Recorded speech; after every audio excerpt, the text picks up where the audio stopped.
Hola, ¿cómo están? Bienvenidos a otro programa de El Portal, programa número 56. Les doy la bienvenida a todos. Y bueno, hoy estamos pensando sobre este mundo en que vivimos, sobre el estado mental en el que estamos. Si tomamos un poco de distancia y podemos mirar, vemos que a las personas estamos en un estado de angustia, de ansiedad, donde el mundo de repente ofrece cada vez más tecnologías, cosas que ocupan nuestra atención, que nos llaman la atención, que nos llevan a estar pendientes de un aparato, a estar pendientes de las noticias, a tener que estar todo el tiempo en comunicación, todo el tiempo distrayéndonos, ¿no? Más entretenimiento. Y siempre preguntándose, ¿hay una evolución? ¿Hay una evolución de conciencia atrás de eso? ¿Hay una evolución que acompañe esos avances? ¿O simplemente, estando como estamos, se agregan cosas que nos ayudan a distraernos, ¿no? ¿Y distraernos de qué? Distraernos quizás de esas sensaciones que están cuando uno para y cuando uno no está en el ruido y moviéndose, ¿qué aparece? ¿Qué se siente? Ese escape, para ese escape hay miles de herramientas. Y en ese contexto es que se vuelve mucho a las tradiciones antiguas, tradiciones que hablaban del sufrimiento, que hablaban buscaban la causa de por qué esta insatisfacción, por qué vivir en ese estado de miedo, de enojo, desborde de emociones, de ambición constante, preguntándose, buscando una solución profunda a esto. Dentro de eso, el budismo es una de ellas, es una de las que se destaca en esto por sus conceptos claros y profundos y prácticos a la vez. Así que hoy vamos a estar continuando. Los invito a quedarse, a escuchar sobre esto, a reflexionar sobre cómo esto nos puede ayudar en nuestra realidad cotidiana, a aplicar algo diferente de lo que nos viene y de lo que se nos propone de afuera.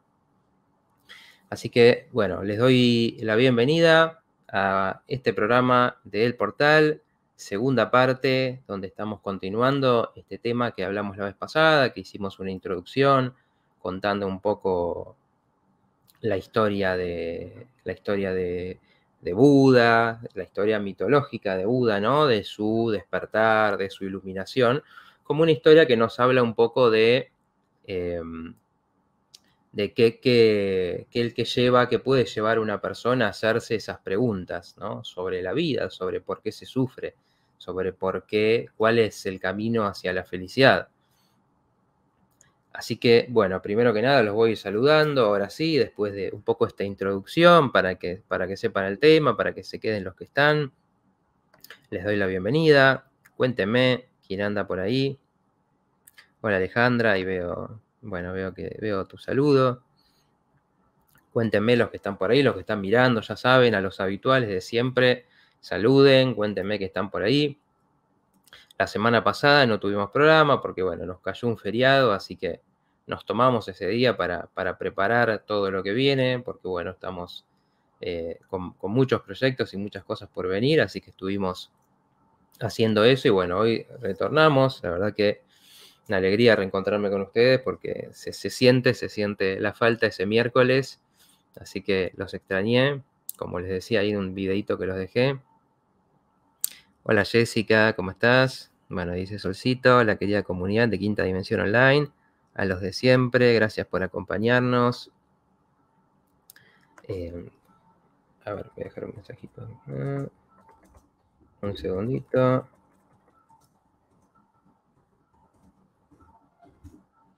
Ahí va. Bueno.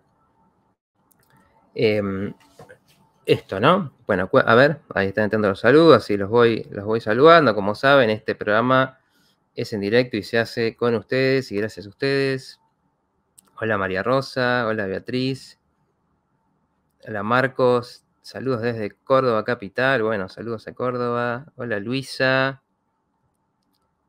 hola Sherman, me resuenan estos temas, muy bien, bueno, es un tema que tiene mucho que ver con lo que con lo que pasa, ¿no? Con lo que nos pasa en nuestra realidad y con esa búsqueda.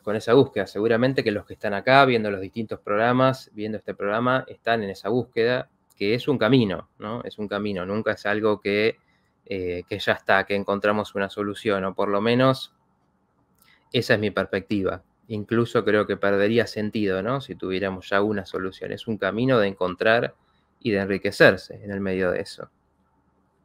Dice Silvia, me pasa esto del sinsentido de la vida. Bueno, justamente porque por eso hoy en esta época, en estos tiempos, hay como una vuelta, ¿no? Como una vuelta donde por un lado el mundo va hacia un lugar y se van agregando cosas y todo se va acelerando y tenemos menos tiempo. Hoy vivimos en una época donde, por ejemplo, hay que trabajar más, cuando antes había un tiempo limitado quizás, o un tiempo para el trabajo, y había tiempo de esparcimiento. Hoy hay que trabajar más, hay que ocuparse, hay que estar haciendo cosas. El contacto y la tecnología hace que uno tenga que estar pendiente. Entonces antes por ahí hablábamos por teléfono con alguien y cuando digo, bueno, los que tenemos ya unos cuantos años, hablamos por teléfono con alguien y bueno, cuando queríamos llamar hablábamos y nos tomábamos un tiempo. Hoy nos comunicamos con decenas de personas por día, con grupos. Bueno, todo esto va moldeando un poco la forma de vida, ¿no? De todas maneras, obviamente, estas filosofías como el budismo tienen 2500 años, o sea que esto no es nuevo, porque en otros momentos el vacío estaba por otro lado. Había otras formas de vivir y sin embargo esa sensación de vacío y de infelicidad estaba, porque esos temas, eso que nos produce sufrimiento, nunca se va, nunca se fue por la época, ¿no? Toma distintas formas, pero es una búsqueda general, es la búsqueda digamos, de todos los tiempos, de todas las edades, la búsqueda del bienestar, de la felicidad o de la iluminación, ¿no? Como la llaman disciplinas como el budismo, entendiendo que hay un estado posible de realización, donde desaparece el miedo, donde desaparece la necesidad de cosas, la sensación de incompletud. Así que bueno, nosotros muchas veces en este programa hablamos del sentido de la vida porque hay diferentes formas. Por eso este programa yo lo llamo el portal, porque el portal me transmite a mí la idea de ir hacia diferentes dimensiones. Y la mente tiene diferentes dimensiones. Una es parándose en el mundo en el que estamos y entendiendo que hay un ego, que ese ego trata de sentirse bien con respecto a lo que les pasa a los demás, a las opiniones que te dan los demás, a que te valoren de ciertas maneras, y muchas veces hay que trabajar desde ese lado y potenciar eso, cuando por ejemplo vamos a trabajar la autoestima, pero otras veces hay que tomar un poco de distancia de eso y conectar con estas filosofías que vienen por eso no hay solo una, sino muchas, vienen de personas que tuvieron algún estado trascendente y conectaron con otra realidad posible, pero que es una realidad mental, no es nada metafísico en sí, es una realidad con la que la mente conecta y desde ahí percibe las cosas de otra manera, ¿no? Entonces todo lo que hacía sufrir, todo lo que angustiaba, desaparece. Entonces el sentido de la vida, bueno, primero uno tiene que poder un poco cuestionar qué te da tu mundo, qué te ofrece como sentidos, porque quizás uno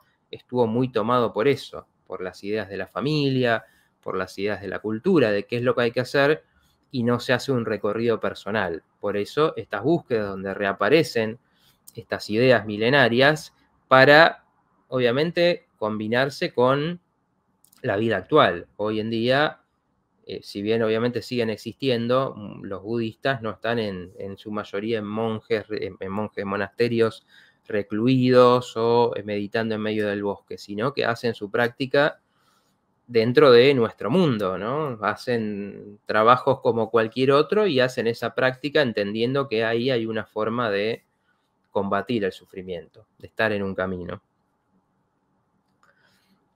Hola Alicia, buenas noches. Hola Analía, cariños de Saldini, Santa Fe. Bueno, muchas gracias, muchos saludos ahí para Saldini. Hola María Esther, ¿cómo estás? La Claudia de Rafaela. Bueno, cuéntenme si quieren, la vez pasada preguntaba y me contaban un poco de, bueno, los que hicieron prácticas, muchos de estos conceptos que vamos a repasar y profundizar un poco hoy, que tienen que ver con el budismo, se escucha mucho, porque como les decía, hoy en día hay algo que se llama la New Age, que ya tiene varias décadas, ¿no? Pero que también es tomar estos conceptos de tradiciones muy profundas y convertirlos a veces en cuestiones mucho más sencillas, mucho más comerciales. Y eso también es una forma de engaño, ¿no? Porque a veces se toman esos conceptos y se toma la idea en vez de hacer el camino, ¿no? Por ejemplo, cuando hablamos de conectar con lo luminoso. Bueno, ese conectar con lo luminoso tiene un camino donde uno pasa y que, por ejemplo, el budismo lo va a decir también, mediante la meditación y sus prácticas que uno va pasando y encontrándose con todos esos estados de la mente y del espíritu, de uno mismo, de carencia, de angustia, de tristeza, pasa por todos esos estados para que eso se vaya disipando y encontrarse con un estado de paz, de tranquilidad, que ahí es donde florecen, por eso la idea de la flor de loto, ¿no? Que florece en el barro. Ahí de eso florece los otros sentimientos de alegría, de paz, de compasión, de ecuanimidad, ¿no? Que es esto de tengo la misma sensación positiva hacia todo, ¿no? Y no estoy, esto me gusta, esto no me gusta. Bueno, ya vamos a hablar un poco más de esto, pero se trata de cultivar eso a través del trabajo. Bueno, la New Age muchas veces nos engaña haciéndonos pensar que esto es fácil, que esto es algo que uno lee un libro y ya está, o uno aprendió una técnica y ya está. Y bueno, el camino siempre es algo más profundo. Por eso, acá, bueno, vamos tocando diferentes aspectos, diferentes ideas que uno puede ir incorporando a su práctica diaria, a su forma de ver la vida, incorporando esas técnicas dentro de una idea de trabajo interior, y eso tiene muchas posibilidades de irnos enriqueciendo, ¿no? A ver, dice Susana, buenas noches, hermosas y totalmente nutritivas tus charlas, es la segunda vez que te escucho. Bueno, bienvenidísima entonces, Susana, y una alegría que hayas vuelto, porque bueno, uno puede quedar de casualidad, pero ya cometer el mismo error 2 veces ya es más difícil, así que creo que por algo será. Así que muy bienvenida. A ver, dice Silvia, yo por ejemplo viviendo siempre por el otro. Hoy mis hijas están grandes y... Bueno, ahí sigue. Bueno, eso de vivir por el otro, desde esta perspectiva que vamos a estar hablando hoy, muchas veces tiene que ver con, bueno, ¿por qué, no? ¿Por qué, por qué hay esa idea de uno mismo, de que uno tiene que ser algo para el otro, entregarse, muchas veces siendo una forma de buscar el ser útil, el sentirse útil para el otro, el sentirse valioso, y el budismo en estas enseñanzas siempre va a ir a, bueno, profundizar en esas autoilusiones de que, bueno, valemos por esto o por lo otro. Pero bueno, no me quiero ir adelantando. A ver, si tenemos unas frases que le voy a ir compartiendo, que si Claudia estás por ahí, si querés compartir la primera, así vamos entrando un poco en el tema y de a poco, bueno, los voy a ir escuchando. Muchas gracias. Pero, bueno, así vamos viendo un poco, como les decía la otra vez, las palabras en las que se transmite esto. Esto es de un libro que se llama el Dhammapada, lo contaba la vez pasada, que es, digamos, uno de los textos como más concisos y más conocidos del budismo.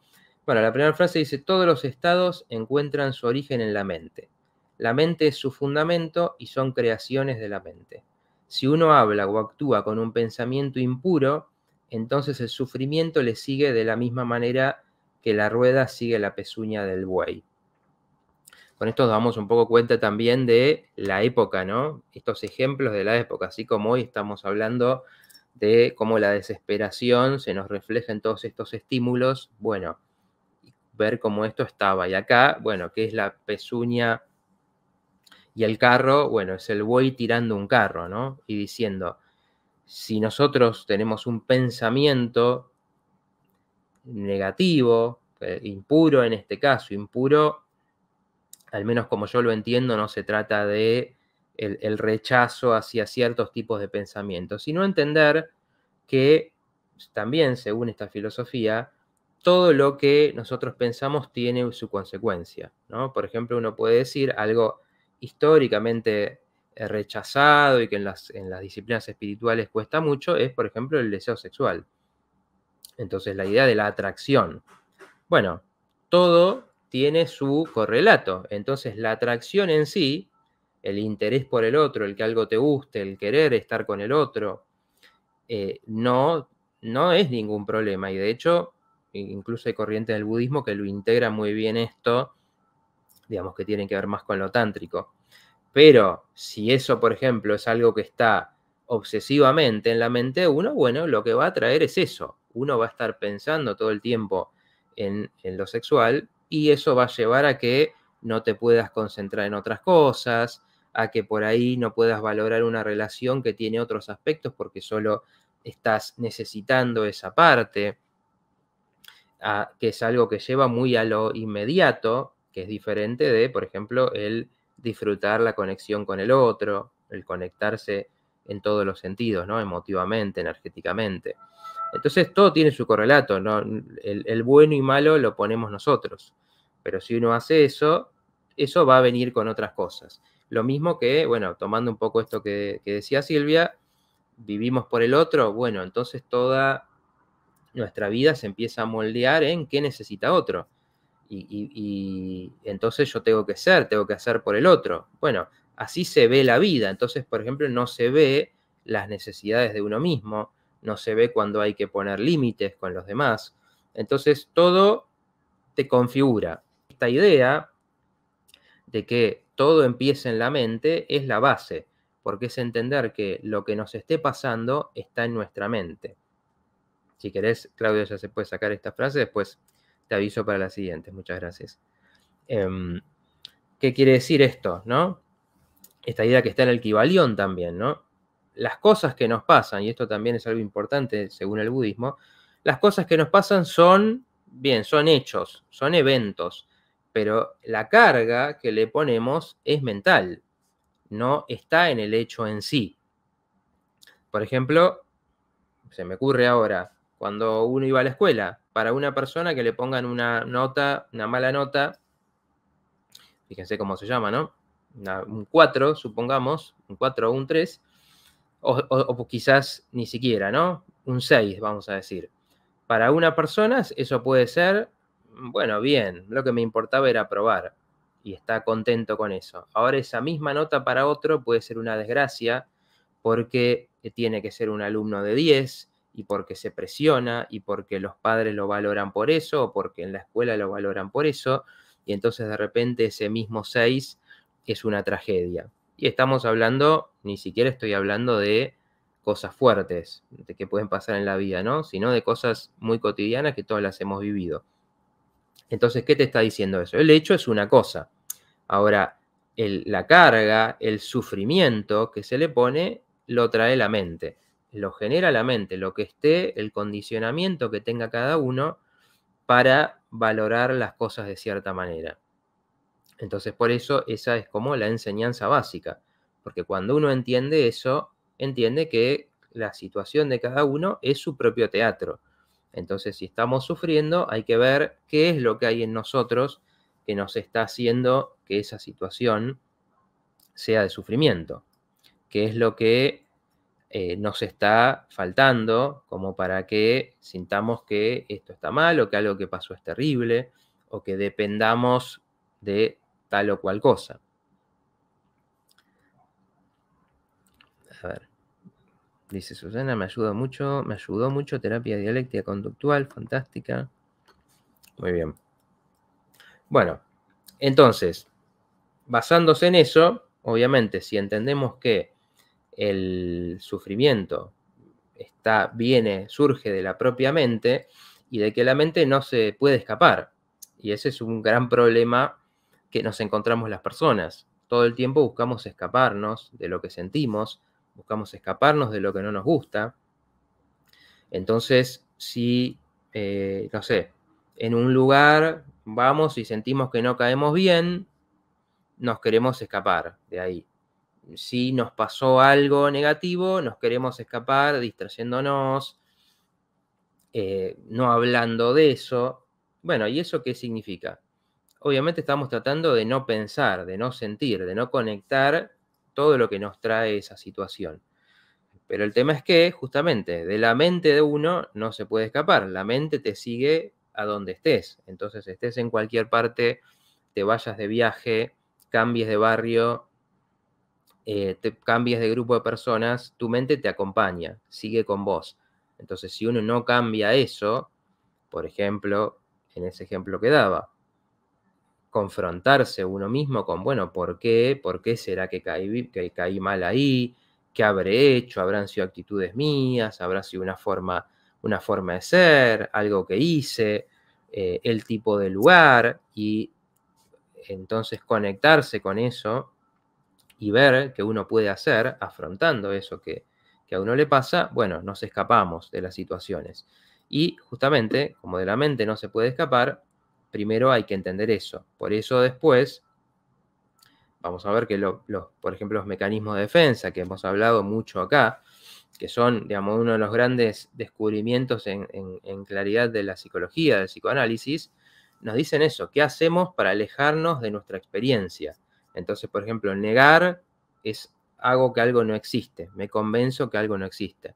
Racionalizar es hacer que darme explicaciones, inventarme explicaciones de por qué algo que me pasó es así. Por ejemplo, digo, bueno, no me llamó esa persona con la que salí porque seguramente no se toma las cosas en serio, entonces no quiere una relación profunda. Y bueno, habrá que ver, quizás las explicaciones son otras, pero racionalizarse eso, crearse una explicación, ayuda a que uno no se confronte, por ejemplo, ahí con la sensación de rechazo que puede venir en una situación así. Entonces, bueno, todas esas proyectar es otro que vamos a hablar un poco cuando hablemos de los demás. Es decir, ay no, eso que no me gusta en mí no lo veo, pero lo veo en otro. Entonces me enojo, hablamos de esto también, ¿no? Me enojo con la gente que es agresiva. Y yo no quiero ver la agresividad de mí. Me enojo con la gente egoísta. Me enojo con la gente tonta y no quiero ver lo tonto en mí. Bueno, todas formas de querer expulsar lo que está en nuestra mente para no encontrarse con lo que eso te trae, con lo que uno sentiría.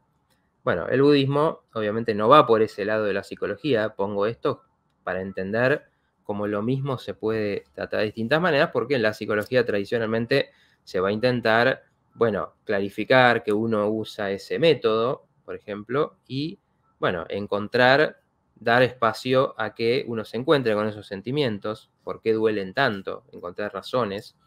No es tan diferente en que cuando uno medita, por ejemplo, se va a encontrar con eso mismo también. Se está dando espacio para que eso que se siente aparezca, se le da lugar.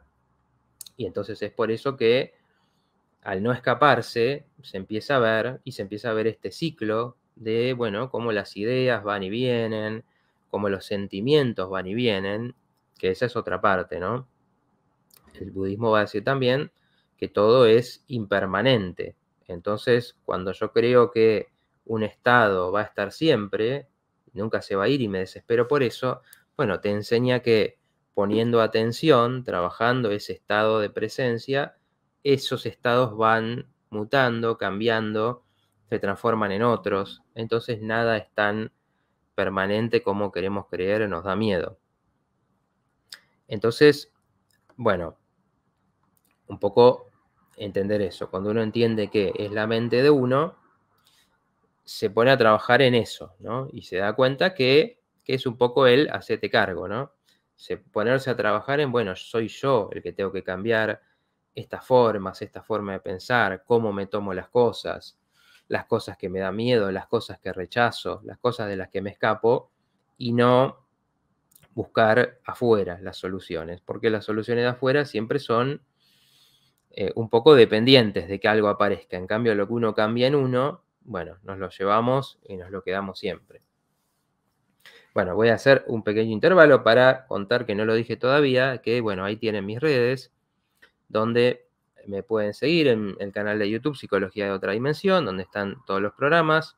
en Telegram, poniendo Matías S. Martín o buscando el portal Psicología de Otra Dimensión, encuentran un grupo que tenemos ahí donde también vamos intercambiando y compartiendo aspectos de esto que vamos charlando, mensajes, frases, textos, explicaciones, un poco como para ampliar, para seguir compartiendo en la semana lo que hablamos en el programa y otras cosas también, otros links y cosas que puedan ser interesantes también para enriquecer todo esto. Ahí, bueno, los que tienen Telegram, si se agregan, estamos ahí creando una comunidad de a poco, pero muy interesante. Después estamos en Instagram, @licenciado Matías Martín, también ahí donde estoy bastante activo. En Facebook, Psicología de Otra Dimensión, no, licenciado Matías Martín Psicología, perdón. Y el mail, msmartinpsicología@gmail.com. También el que quiera escribir, mandar un mensaje, contar una situación, que bueno, por suerte, y me alegro de eso, hay gente que me escribe contando situaciones, y bueno, desde ahí es lo que, obviamente, si es algo que se puede hablar con un consejo, charlando algunas cosas, dando alguna devolución, es interesante poder intercambiar así, y por el mail o por cualquiera de estas redes, el que quiera atenderse conmigo, entendiendo que esto, bueno, todo sirve, que estos son mensajes, información, reflexiones que la idea es que sirvan, que ayuden a generar cambios, pero bueno, siempre uno que quiere profundizar, hacer un trabajo constante, como yo digo, ¿no? El gimnasio, así como vamos al gimnasio para mejorar el físico, cuando hacemos una terapia nos comprometemos con darle tiempo todas las semanas a ese trabajo y realmente damos oportunidades ahí de que los cambios vayan apareciendo, se vayan desarrollando, porque a veces es esto, ¿no? Queremos todo inmediato, queremos todo ya, y bueno, el cambio de uno realmente lleva su tiempo, entonces tenemos que darle espacio.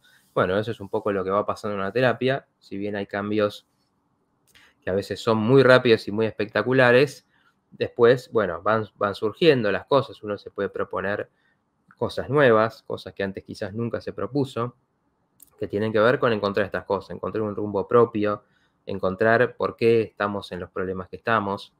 Un poco, bueno, esto mismo que estamos hablando hoy, simplemente que el trabajo más intenso con uno mismo.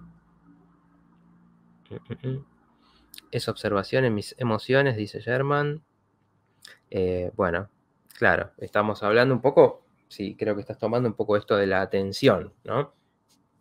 Que es uno de los conceptos principales del budismo, porque, bueno, básicamente cuando hablamos de esto pensamos en cómo se aborda, cómo se soluciona, ¿no? Esto primero es conectarse, ver ese estado de sufrimiento, de ambición en el que estamos, realmente permitir verlo, porque si nosotros nos preguntamos, por ejemplo, ¿no? ¿Qué pasa en un día de uno? ¿Cuántas cosas hacemos? ¿Cómo es nuestro estado?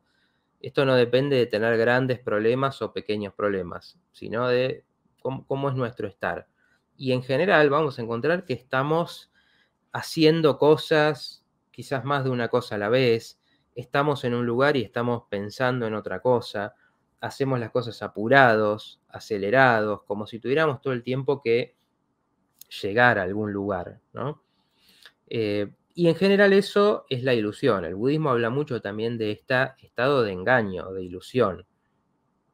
Le llama Mara. Estos autoengaños que nos hacemos de, por ejemplo, cuando lleguen las vacaciones voy a estar ahí, voy a estar bien.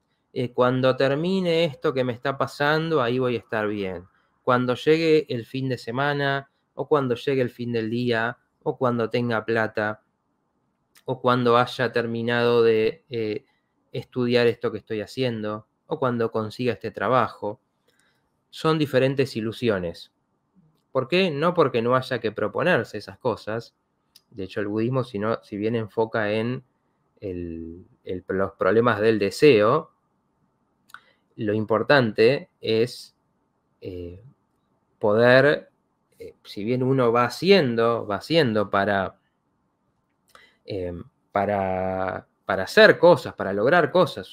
Uno estudia, uno trabaja, uno busca mejorar su situación económica, uno busca estar en pareja, no va en contra de hacer esas cosas, ¿no? Pero básicamente lo que está diciendo es, cuando se hacen desde un estado más profundo, ahí es donde las cosas en todo caso se pueden disfrutar, se pueden hacer con felicidad, se pueden hacer conectándose con eso. Cuando estamos en este estado de ilusión, en general no pasa eso.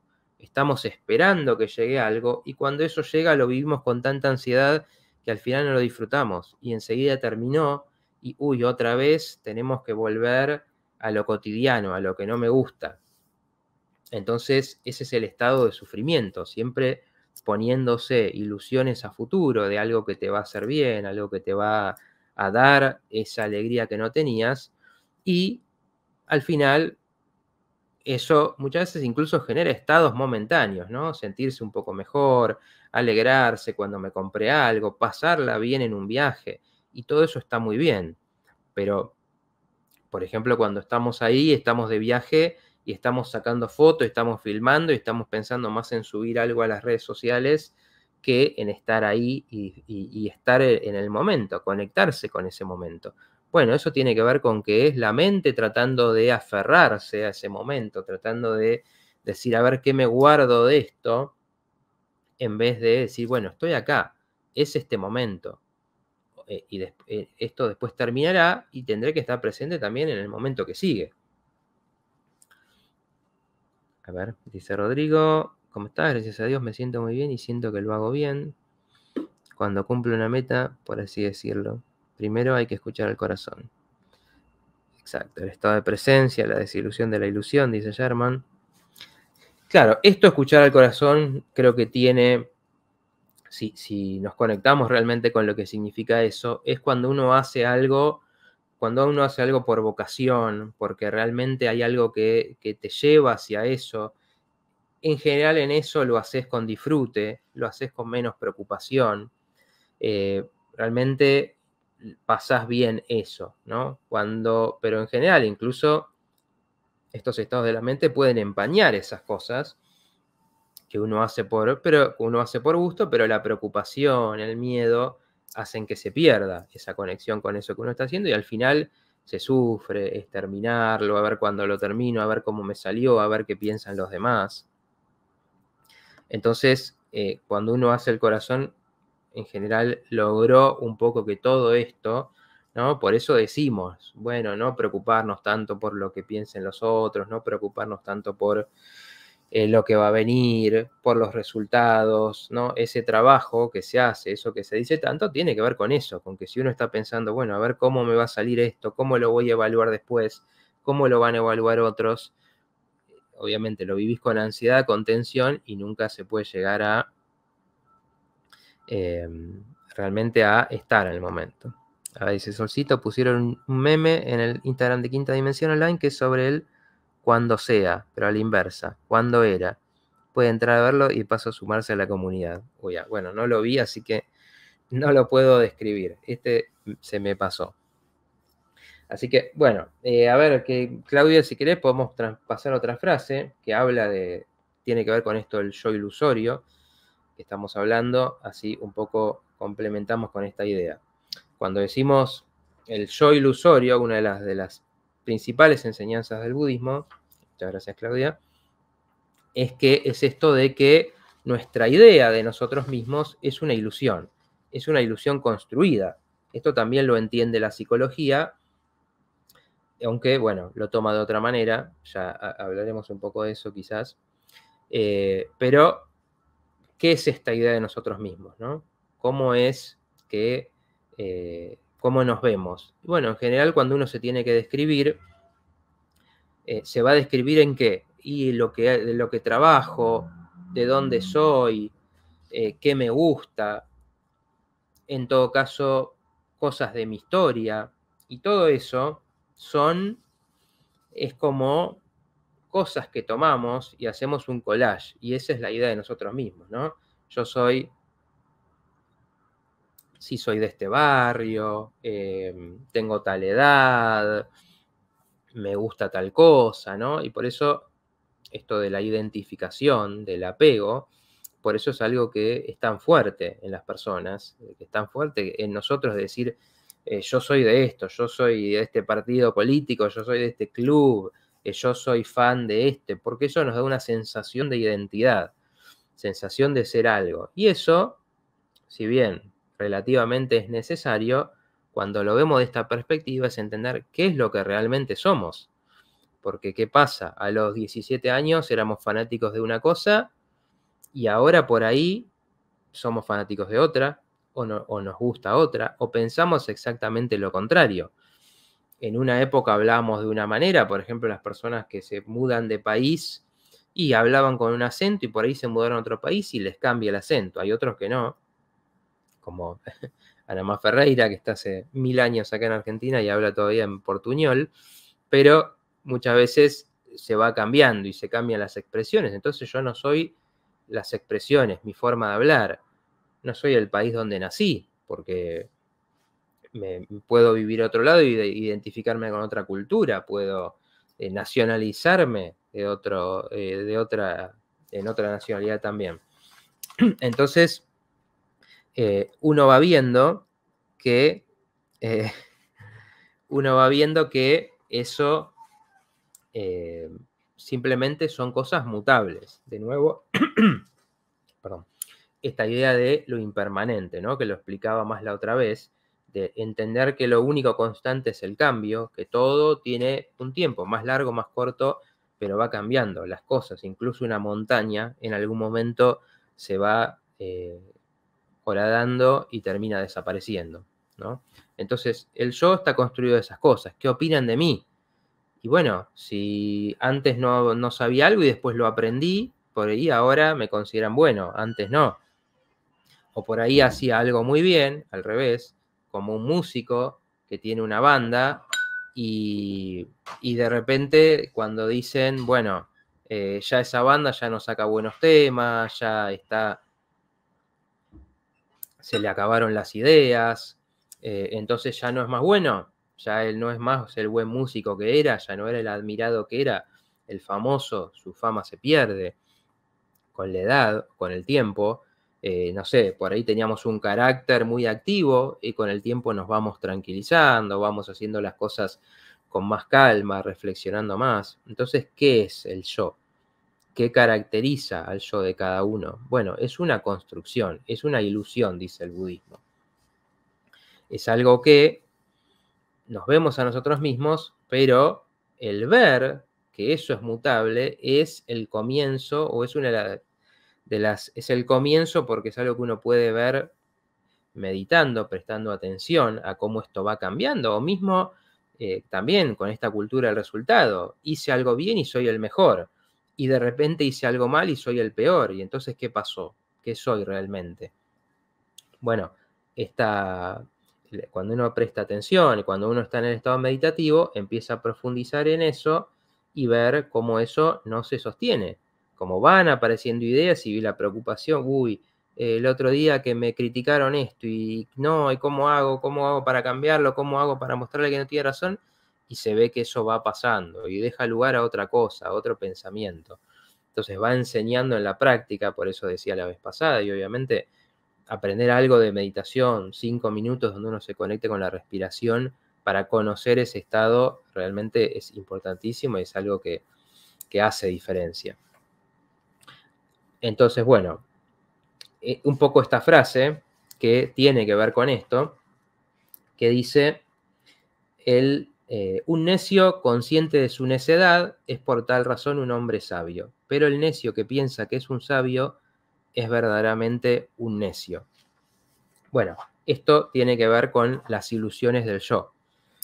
El que se cree sabio está haciendo no solo una construcción ilusoria, sino una construcción súper ilusoria, ¿no? El creernos buenos, que tenemos todo claro, que somos mejores que los demás, es una construcción justamente para no enfrentarse a otras. Y esto también lo dice, gracias Claudia, esto también mucho lo trata la psicología, el psicoanálisis, cuando dice, bueno, nos inflamos nuestro ego, el narcisismo, justamente para no conectarnos con la carencia, para no conectarnos con lo que no nos gusta de nosotros mismos.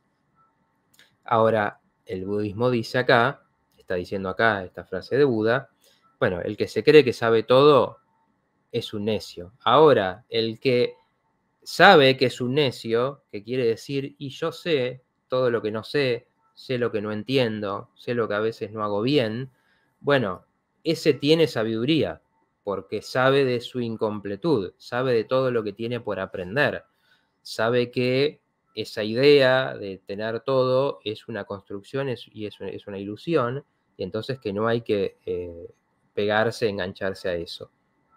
Ahí hay una posibilidad de que a partir de esa idea de ilusión, uno vaya encontrando un camino de mejoría, de aprendizaje. Bueno, todo lo que puedo, en todo caso, incorporar, pero puedo ver mis errores. Y cuando uno puede ver los errores, también hablando de la autoestima, cuando uno puede reconocer que tiene errores, que tiene defectos, realmente todo se vuelve más ligero, porque no se está en esa desesperación de probarle a los demás lo bueno que uno es para que los demás te aplaudan y te digan, ah, bueno.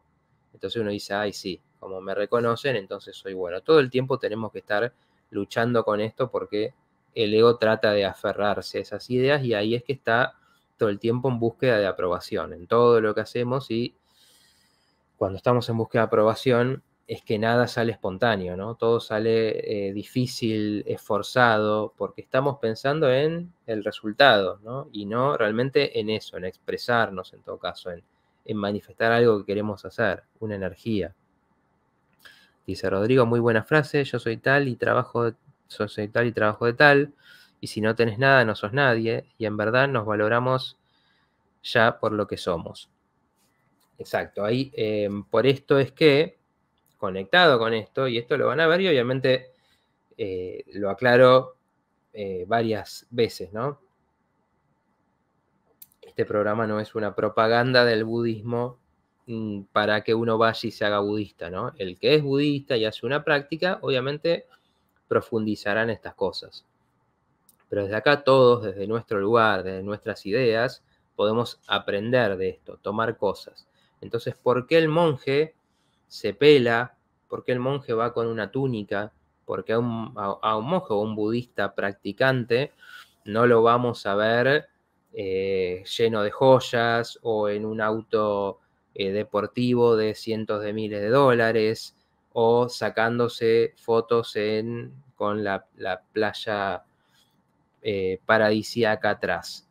Porque la austeridad tiene que ver con decir, bueno, si yo entiendo que la felicidad del bienestar no se trata de las posesiones, no se trata de esa opinión de uno mismo, ni de lo que opinen de los demás, y entiendo que el deseo, eso que te lleva, quiero llevar a tener ese auto, entonces voy a trabajar toda mi vida para comprármelo y ese día ser feliz, entonces no tiene sentido estar lleno de posesiones, hacer ostentación.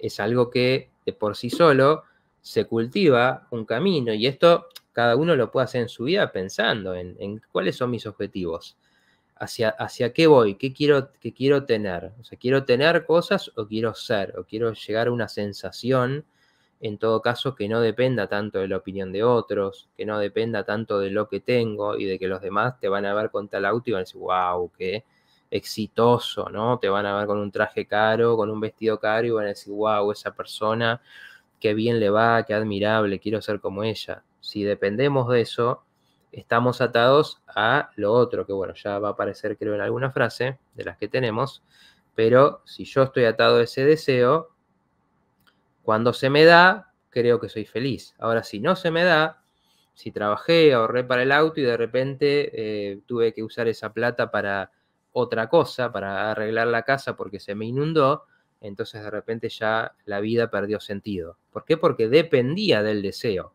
Otra cosa es uno estar viviendo con, valorando lo que uno tiene y, bueno, proyectarse algo, proponerse algo que vayas a disfrutar.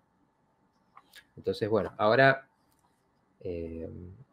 tenemos una frase de la austeridad, pero tenemos un par antes, así que después vamos a ir a esa. Dice Esotérica, hola Mati, siempre tan interesantes tus programas, bueno, muchas gracias. Dice Silvia, asumir que todo cambia genera cierta crisis en uno. Sí, exactamente. Justamente por eso es la otra pata. Así como el budismo habla mucho del deseo, también habla del apego. El deseo es lo que no tengo y lo que quiero, ¿no? Entonces uno desea a una pareja que no tiene, uno desea el auto que no tiene. Ahora, la contracara de eso es el apego a lo que sí tengo. Una imagen de mí mismo, un puesto, el aspecto físico, posesiones,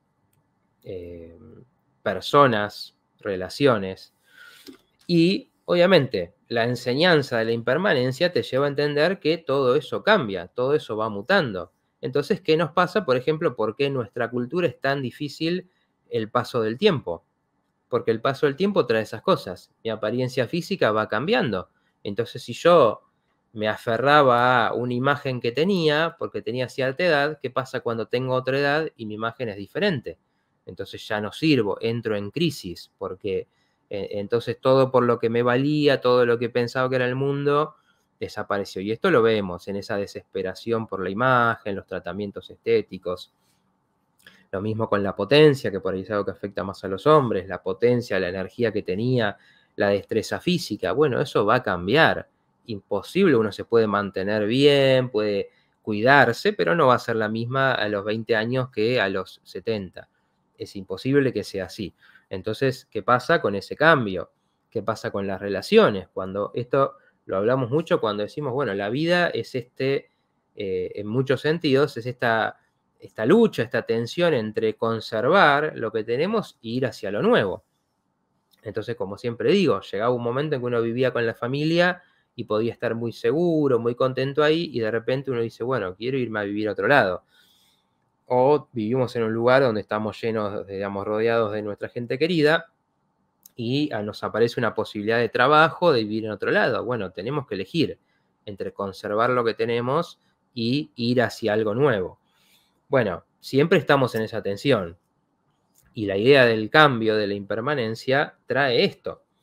Las relaciones no van a ser la misma, las relaciones cambian, así como cuando uno tiene un hijo y ese hijo va creciendo, entonces de repente ya no le gustan las mismas cosas, ya no tenés la misma relación, ya por ahí no te relacionás como un chico, sino alguien como que es más un par, y después va a ser un adulto y va a elegir por ahí una vida que te tenga más cerca o más lejos tuya. Cambian las personas y cambian sus ideas, entonces los grupos se desintegran a veces porque ya no comparten los mismos intereses. Entonces todo esto, justamente esta enseñanza, tiene que ver con que nos aferramos a eso, queremos sostenerlo como sea por el miedo al cambio, y si uno empieza por entender que esto siempre va a cambiar y que uno tiene que aprender a soltar, ¿no? Aprender a soltar es cuando algo llega a su momento en que tiene que mutar, en que tiene que cambiar, uno estar preparado para eso, poder aceptar que con eso hay pérdidas, que con eso hay dolor. Por eso el budismo también dice, el sufrimiento es inevitable. Sufrimos por las cosas. Ahora, el estado mental que lo va a perpetuar, por ejemplo, una cosa es un duelo, cuando uno pierde algo y se entristece y estamos mal y nos toma un tiempo reacomodarnos, y otra cosa es la melancolía, que es siempre estar conectado y pensando con eso que se perdió. Entonces, desde ahí nunca va a haber un cambio, nunca va a haber un seguir adelante, porque nos quedamos ahí, nos quedamos, eso que fue y ya no es más, y mi vida es eso, no tiene presente y no tiene futuro, solo tiene pasado. Dice Silvia, yo tengo 54 y concluyo que no sé nada y que me he equivocado tanto. Bueno, eso, si no es autocastigarse y es simplemente una aceptación de la carencia, aceptación de todo lo que no tenemos muchas cosas y nos faltan millones, bueno, da una tranquilidad muy grande, porque simplemente no tenemos que estar defendiendo tanto algo y realmente nos abrimos a más experiencias cuando nos podemos equivocar. Yo sé que no sé nada, dice Sherman. Rodrigo dice, yo no tengo muy claro de qué es el ego, ¿me podrías ayudar? Gracias. Bueno, el ego es un poco todo eso que estuve contando cuando hablaba del yo. El ego es una construcción que hacemos de ideas sobre nosotros mismos que tienen que ver con la historia, con los valores que nos pasaron nuestros padres, de la familia, con lo que nos dedicamos, entonces el mundo cultural donde nos movemos. Soy abogado, soy, no sé, soy cristiano, soy judío, o no sé, o soy el gracioso del grupo. Todo eso es ego. Entonces el ego es una imagen de uno mismo que a su vez es con la que más nos movemos en el mundo. Entonces siempre es limitada, siempre le falta, siempre está la sensación de que no es completo, por supuesto, porque es un collage de cosas donde siempre algo va a faltar, siempre comparados con otros, otro va a ser mejor. Entonces por eso todas estas filosofías plantean conectarse con lo ilusorio de eso, lo impermanente, lo transitorio del ego, porque si uno se aferra, como estuve contando, si uno se aferra a esas ideas, cuando la vida te lleva a cambiar, no vas a poder hacer el cambio, te vas a quedar, y ahí empieza como, así como le pasa a todo lo que queda estático, como el agua, ¿no? Empieza uno a pudrirse porque no nos movemos, no cambiamos, no soltamos esto, entonces generamos relaciones de dependencia, muchas veces con manipulación. Nos aferramos a cosas que, si bien nos dan seguridad, no nos dan satisfacciones, entonces se empieza a perder la vitalidad en la vida. Todo eso tiene que ver con el ego. Dice Silvia, está mal, no me interesan los demás, no quiero la aprobación de nadie, pero viví toda mi vida para que me aprobaran, quizás buscando afecto, ¿no? Sin duda, en la vida, en nuestra vida cotidiana, la aprobación de los demás es, me gustás por esto, quiero estar con vos por esto, te felicito por esto. Entonces es lógico que empieza desde los padres. Los padres, sin darse cuenta, a veces o no, te estimulan cosas y dicen, ay, mirá qué bien que escribe, o mirá qué bien que dibuja, o mirá qué valiente que es. Y ahí nos van diciendo, te quiero por esto. Ahora, si un día llorás, ya no te quiero tanto. Si no te va tan bien en la escuela, ya no te quiero tanto. Si no sos tan maduro o tan madura, ya no te quiero tanto. Entonces aprendemos que el afecto son esas cualidades que los demás quieren. Muchas veces uno se da cuenta en cierta etapa de la vida que vivió por eso, que vivió por la aprobación de los demás, y se entra en crisis. Y a veces es necesaria esa crisis como para decir, bueno, ¿y yo qué quiero? ¿Yo qué valoro de mí? En todo caso, de todas estas cosas que construyen el yo, ¿cuáles yo quiero potenciar? ¿Qué cualidades sí me gustan? ¿Qué cosas quiero aprender? ¿Qué cualidades que no me gustan quiero mejorar? Eso más honesto, más conectado, más humilde, bueno, sí nos puede llevar en un camino de cambio interesante. Muchas veces pasa que uno ahí se va al otro lado, ¿no? Bueno, ya no me importa más nada a nadie, no quiero saber nada con nadie. En general, como decía la vez pasada, que también plantea el budismo, esto del camino medio, ¿no? No irse a los extremos, ni vivir para el otro, ni que cortar contacto totalmente con el otro. Sino uno puede convivir tranquilamente con los demás, nunca es fácil, ¿no? Pero uno puede convivir con los demás desde un lugar de, bueno, obviamente convivo con alguien y cuando convivo con alguien me tengo que entender en muchas cosas, tenemos que compartir códigos, pero eso no significa desvivirme por eso, ¿no? Después cada uno tiene que encontrar la medida que quiera con eso. Bueno, ahí está saludando. Tal cual y con los hijos cuando se van, dice Silvia.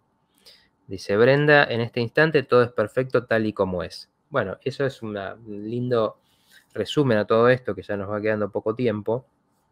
Porque, a ver, el budismo va a decir mucho esto de que les ponemos etiquetas a las cosas, las calificamos. Entonces decimos, esto no me gusta, esta emoción no me gusta, esto así como pasó, no quiero saber nada, ¿no? Entonces tuvimos un día donde pasó algo y, bueno, esto fue un mal día por lo que me dijeron, como digo, me dijeron o me retaron por algo o alguien me reclamó o faltó tal cosa. Entonces etiquetamos las cosas.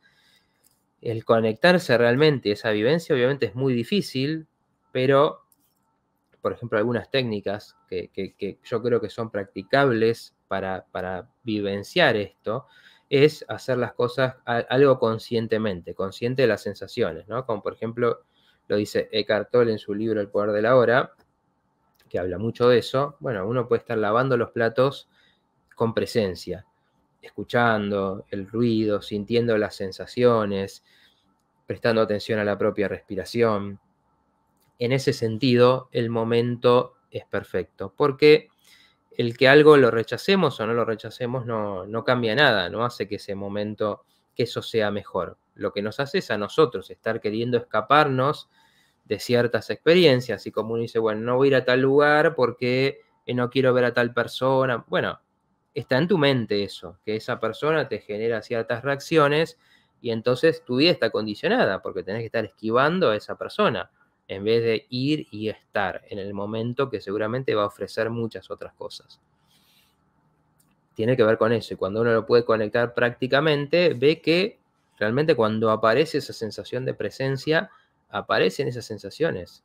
Realmente está la sensación de que todo está bien ahora, porque se empieza a desvanecer la angustia, la preocupación, la ansiedad por lo que tiene que ser, el apuro, el enojo, esos enojos que se guardan por años con alguien y decís, bueno, ¿por qué yo estoy todo el tiempo reviviendo y reconstruyendo esto? ¿Por qué es tan importante? A ver, dice Susana, sí, el ego te lleva al pasado, cosas negativas, o al futuro que es incierto y te da miedo. Hay que ponerse en observador de los propios pensamientos y vivir en el aquí y ahora. Bueno, un poco estas son las propuestas. Yo también recomiendo el ver, así como, bueno, quizás esta charla, la idea es que los conecte un poco con eso, pero ver, hay un canal, por ejemplo, en YouTube que se llama Paramita, donde habla un monje y habla de todos estos temas. A veces conectarse con eso es muy, realmente ayuda a transmitir estos estados, ¿no? Ayuda a que escuchando sobre esto, no solamente con la práctica de la meditación, uno ayuda a que uno se conecte y se sienta por lo menos cómo es este estado, ¿no? Cómo es ese estado de bienestar, de no ansiedad, de presente. Después, obviamente, hay otras formas de trabajar todas estas cosas, ¿no? Que tienen que ver con la ambición, con la autoestima, con el soltar, desde otros puntos que lo trabajamos en otros programas. Pero a veces conectarse con esto y decir, es verse y decir, wow, ¿por qué vivo en este estado de apuro? Entonces uno se puede cuestionar un poco, bajar el ritmo, hacer las cosas con un poco más de lentitud, cuestionar ese impulso a, bueno, lo próximo va a ser lo que me dé alegría, ya sea en un mismo día y no en el momento de ahora. Son pequeñas prácticas que ayudan a que esto se vea realmente, ¿no? Y que no sean solamente palabras. Así que bueno, estamos en horario, ya se viene Claire con biodescodificación online, todo es uno, así que bueno, les agradezco mucho, la verdad que un montón de comentarios interesantes, veo que sintoniza este tema, que muchos tienen evidentemente prácticas y un recorrido con esto, y está bueno compartirlo, porque creo que son esas cosas que, como digo, es un trabajo, ¿no? Compartir esto mientras desde otros lugares buscamos logros, tenemos deseos, tenemos apego, pero también que nos lo podamos cuestionar, ¿no? Y podamos encontrar formas de que eso vaya siendo no una condena, ¿no? No un peso, y que vayan surgiendo también otras partes de nosotros que en esa presencia o en esa atención tienen muchas más posibilidades de surgir. Así que les agradezco por haber estado y nos vemos la semana que viene en otro programa del portal. Hasta la próxima.